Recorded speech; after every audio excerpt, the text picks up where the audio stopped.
நான் என்னோட கருத்து என்னன்னா, இப்ப தாவேக்காவோட வேலுமணி இவர்கள் சொல்லி போய் ஆட்சி அதிகாரத்துல ஒரு பங்கு கிடைக்குது அப்படின்னா அது அதிமுகவினருக்கும் ஒரு உத்வேகமா தானே இருந்திருக்கும். ஏன் அந்த முடிவை தயங்குறாங்கிற ஒரு கேள்வி வருது. இல்ல அங்கதான் வந்து இவங்க 2 பேர்த்துக்கும், அதாவது எடப்பாடி ஐயா தரப்புக்கும் சி.வி. சண்முகம், தங்கமணி சார் இந்த முறை அவரு எடப்பாடியை பொதுச் செயலர் ஆக்குனதே சி.வி. சண்முகம், வேலுமணி அந்த குழுவினர் தான். ஓபிஎஸ்ஐ எதிர்த்து இன்னைக்கு பொதுக்குழு நடத்தி அங்க இது என்னோட கட்சி, எங்களோட கட்சி, நாங்க ஏன்டா வெளியே போகணுங்கிற அளவுக்கு பவர்ஃபுல்லா பேசி எடப்பாடியே பொதுச் செயலாளராகி கடந்த 10 வருஷமா அவருக்கு பொறுப்பு கொடுத்து தொடர் தோல்விக்கு அப்புறம் தானே அவங்க இந்த முடிவு எடுக்கிறாங்க. இல்ல இந்த முடிவை நம்ம சரியா தானே சார் பார்க்கணும். இல்ல பொதுக்குழுவை கூட்டணுங்கிறதெல்லாம் நியாயமான கோரிக்கை தான்.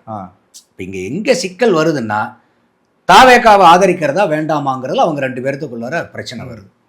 அந்த இடத்துல தான் வந்து சிக்கல் வெடிக்குதுன்னு நான் பார்க்குறேன். மற்றபடி வந்து இன்னைக்கு வரைக்குமே இந்த இல்லை சார், இப்போ இவங்க வேலுமணி தரப்பு சொல்றதுலேயும் ஒரு நியாயம் இருக்குல்ல. இப்போ தாவேக்கா ஒரு புதுமையான கட்சி, அரசியல் வந்து 2 வருடத்துல வந்து ஒரு வாய்ப்பு கிடைத்து ஆட்சி அதிகாரத்தில் கிடைக்கிறப்ப அதிமுகவுடைய சப்போர்ட் தாவேக்காவுக்கு கிடைச்சா அது இன்னும் கொஞ்சம் பலமா தானே இருக்கும் அதிமுகவுக்கு. அதுல என்ன பின்னடைவு இருக்க போகுது?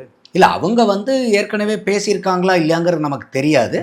ஆனா சொல்லப்படுறது சமூக வழியில பூரா இருக்கிறது என்னன்னா, விஜய் அவர்கள் வந்து லெஃப்ட் லீனிங் பார்ட்டிஸ் கிட்ட இருந்து சப்போர்ட்டை எதிர்பார்க்கிறாரு அப்படிங்கிறது.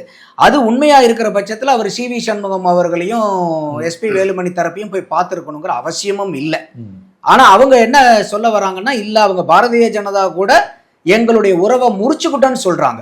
அதுக்கப்புறம் தான் விஜய் அவர்கள் போய் பண்றாரு. அப்ப என்னன்னா, பாரதிய ஜனதாவோட உறவுல நீங்க இருக்கிற வரைக்கும் உங்களுடைய ஆதரவு எங்களுக்கு வேண்டாங்கிற நிலைப்பாட்டுல விஜய் இருக்கிறார். அதுதான் புலப்படுது இது ரெண்டையும் பார்க்கும்போது. அப்ப எடப்பாடியார் ஐயா அவர்கள் வந்து பாரதிய ஜனதாவுடைய கூட்டணியை விட்டு வெளியே வர்றதுக்கு அவருக்கு தயக்கம் இருந்திருக்கலாம்.